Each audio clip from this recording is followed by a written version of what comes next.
नमस्ते बच्चों, स्वागत है मेरे चैनल स्टडी सफारी में। आप सभी बच्चे कैसे हैं?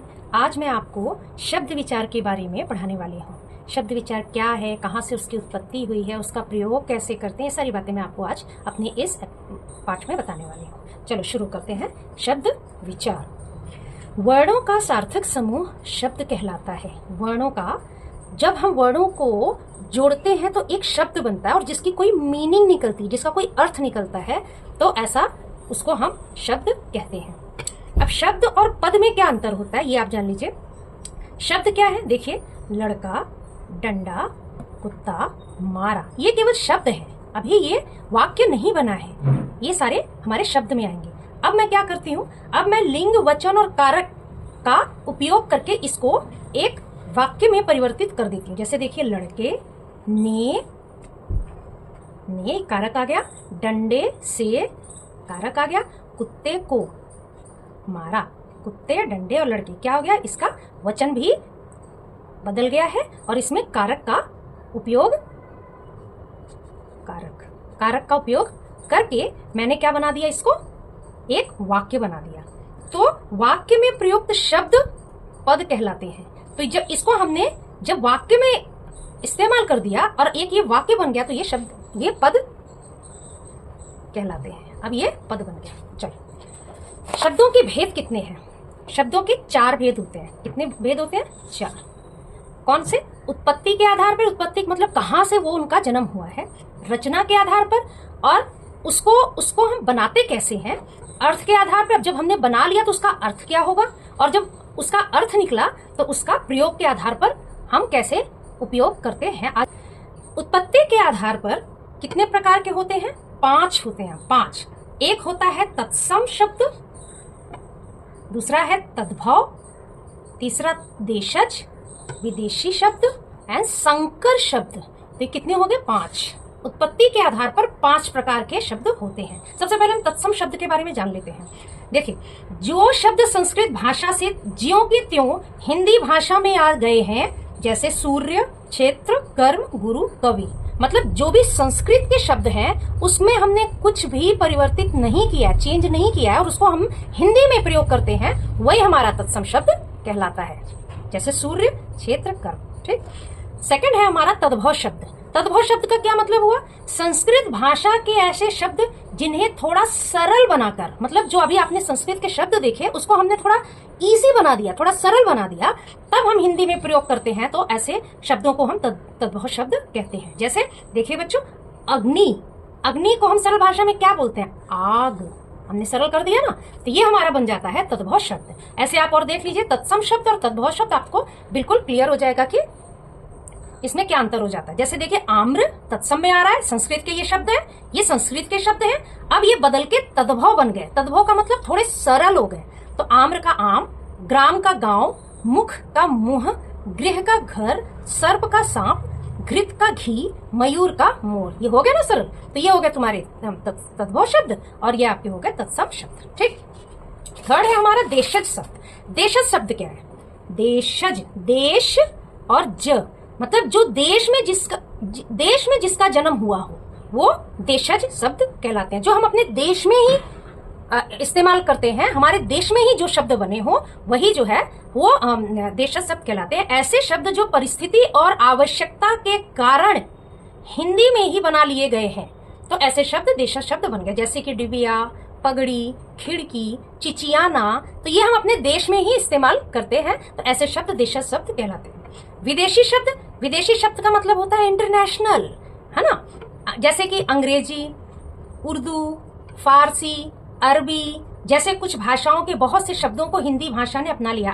अगर आप बच्चों ध्यान दो तो रोजमर्रा के जीवन में जो आप बातें करते हो तो उसमें आप ध्यान देना, आप अंग्रेजी के भी शब्द बोलते हैं, उर्दू के भी शब्द बोलते हैं, हिंदी के भी शब्द बोलते हैं और संस्कृत के भी शब्द बोलते हैं। ऐसे कई भाषाओं के शब्द जो हैं वो हम अपने डेली लाइफ में बोलते हैं, तो हमें लेकिन पता नहीं चलता। लेकिन अब आप ध्यान देना तो आपको सारी बातें समझ में आ जाएंगी कि कितना मिक्स करके हम लोग भाषा को बोलते हैं। तो ये जो हमने अपने हिंदी को छोड़कर बाकी की भाषाओं में को हमने अपने हिंदी में मिक्स कर लिया है, वही विदेशी शब्द कहलाते हैं। ठीक है। जैसे कि अखबार, अखबार क्या होता है? फारसी शब्द है।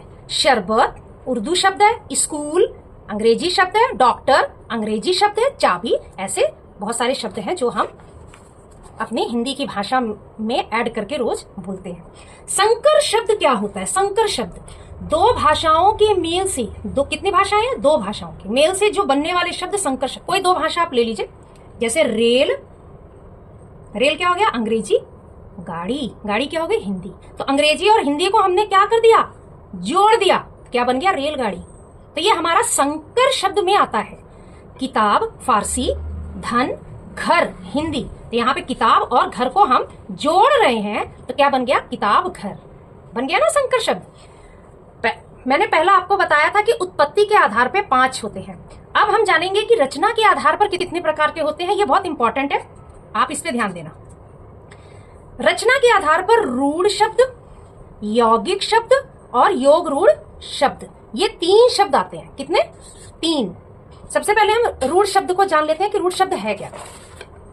रूढ़ शब्द ऐसे शब्द जिनका विशेष अर्थ होता है, जिसकी कोई मीनिंग लिखे, सिंपल कोई मीनिंग निकलती हो, तथा जिनके खंड नहीं किए जा सकते। खंड नहीं किए जा सकते का मतलब ये हुआ कि आप उसको तोड़ नहीं सकते। आप वो अपने आप में देखिए पूरा है। घर, घर को आप कभी तोड़ सकते, इस शब्द को आप और छोटा नहीं कर सकते, ठीक है ना। पुस्तक, गांव, घोड़ा, ये सारे शब्द सिंगल शब्द हैं, अपने आप में एक अकेले शब्द हैं जिनको हम खंडित यानी कि तोड़ नहीं सकते। ये रूढ़ शब्द आते हैं, इसको हम रूढ़ शब्द कहते हैं। यौगिक शब्द क्या है? ऐसे शब्द, दूसरा है हमारा यौगिक शब्द, ये रचना के आधार पे हो रहा है, ठीक है। ऐसे शब्द जो दो शब्दों के मेल से, यानी कि ये जो रूढ़ है ना, इसको हमने दो लिया है, दो से बनते हैं, वही हमारे यौगिक शब्द कहलाते हैं। देखिए कैसे? राज, धन, महल, तो क्या बन गया? राज महल हो गया ना। 2 शब्द, यहाँ 2 शब्द जुड़ रहे हैं। ये जो है देखिए, यहाँ ध्यान देना, ये 2 शब्दों से मिलके बन रहा है। देखिए राज महल, ठीक है। पुस्तक, धन, आलय, पुस्तकालय, ये यौगिक शब्द जिसमें 2 शब्दों से मिलके बनता है, ठीक। तीसरा है हमारा योग रूढ़ शब्द। योग रूढ़ शब्द क्या है? ऐसे यौगिक शब्द जो किसी एक विशेष अर्थ के लिए, मतलब अगर आप 2 शब्दों को जोड़ रहे हो तो तीसरा कोई विशेष उसका मीनिंग निकलता है, उसका अर्थ निकले, रूढ़ हो जाते हैं। रूढ़ हो जाने का क्या मतलब हुआ? यहाँ लिखा है रूढ़ हो जाते हैं, मतलब अलग हो जाते हैं। इनके लिए इनके खंड भी हो सकते हैं और इसके हम खंड यानी कि इसको हम तोड़ भी सकते हैं। ऐसे शब्द योग रूढ़ शब्द कहलाते हैं। जैसे देखिए पीतांबर, पीतांबर, अब यहाँ क्या है? अर्थ के लिए, विशेष अर्थ के लिए रूढ़ हो जाते हैं। रूढ़ हो जाने का मतलब तोड़ देना। देखिए हम तोड़ते हैं पीत और इसका अंबर, पीत, धन, अंबर, पीतांबर, तो ये टूट गया, खंड हो गया इसका, है ना। अब इसकी तीसरी मीनिंग क्या निकल रहा है? पीले अंबर है, यानी कि पीले वस्त्र, पीले वस्त्र हैं जिसके कृष्ण अर्थात कृष्ण या विष्णु, तो निकल गया ना तीसरा उसका विशेष अर्थ। तो ये आते हैं हमारे योग रूढ़ शब्द में। ऐसे एक वर्ड और ले लेते हैं हम, एक शब्द लंबोदर। लंबा है उदर जिसका, उदर किसको कहते हैं? पेट को, पेट को कहते हैं। लंबा है उदर जिसका श्री गणेश, तो ये तीसरी मीनिंग निकल रही है ना। यहां देखिए 2 अलग अलग शब्द हैं और इन दोनों को हमने प्लस किया है, जोड़ दिया है, तो तीसरा मीनिंग उस दोनों से हटके निकल रहा है, तीसरा विशेष उसका अर्थ निकल रहा है। अब हम 2 हो गए हमारे।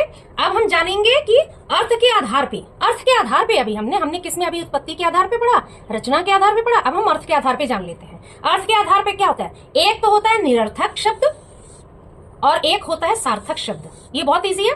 निरर्थक, निरर्थक का मतलब, अब आप ध्यान देना बच्चों कि जब आप अपने रोजमर्रा के जीवन में कुछ बातें बोलते हैं तो उसके साथ एक निरर्थक शब्द भी आप बोलते हो। जैसे कि आपने किसी से चाय मांगा तो कहते हो चाय वाय है क्या। जैसे आप अपनी माता जी से बोलते हो कि चावल वावल बना क्या, तो ये जो वाय जुड़ा, ये जो वावल जुड़ा, देखना वेखना, देखना वेखना जो जुड़ा, यही शब्द जो है हमारे निरर्थक शब्द में आते हैं जिसकी कोई मीनिंग नहीं होती, ठीक है, फिर भी हम उसका इस्तेमाल रोजमर्रा के जीवन में करते हैं। और सार्थक शब्द का मतलब हुआ सिंपल जो शब्द होते हैं जिसकी अपनी एक मीनिंग होती है, ये सार्थक शब्द में आ जाएगा। लेकिन इसके साथ जो आपने लगा दिया, देखिए जैसे सार्थक शब्द में हाथी, कपड़ा, राजा, बादल और अनंत शब्द है सार्थक शब्द में, लेकिन सार्थक शब्द के साथ एक निरर्थक शब्द भी जो हम लगाते हैं वो हमारे निरर्थक शब्द में आते हैं। अगला है प्रयोग के आधार पर। प्रयोग के आधार पर मतलब हम इसको यूज कैसे करेंगे। देखिए पहला तो है विकारी और दूसरा है अविकारी। विकारी में कितने होते हैं, विकारी में 4 भेद होते हैं। देखिए संज्ञा, सर्वनाम, विशेषण, क्रिया, ये 4 भेद जो हैं वो विकारी में आते हैं। और अविकारी में क्रिया विशेषण, संबंध बोधक, समुच्चय बोधक और विस्मयादि बोधक। इसके बारे में बच्चों मैं अगले पाठ में आपको सारी व्याख्या करूंगी इसका, क्योंकि एक एक जो इसका भाग है इसके लिए अलग अलग पाठ तैयार होंगे। तो इसके लिए मैं सारे पाठ को तैयार करके आपको व्याख्या कर दूंगी। अभी आप इतना ही जान ले कि विकारी में 4 होते हैं, संज्ञा, सर्वनाम, विशेषण, क्रिया, और अविकारी में 4 होते हैं हमारा क्रिया विशेषण, संबंध बोधक, समुच्चय बोधक और विस्मयादि बोधक। ठीक है, मिलते हैं नेक्स्ट वीडियो में, तब तक के लिए बाय।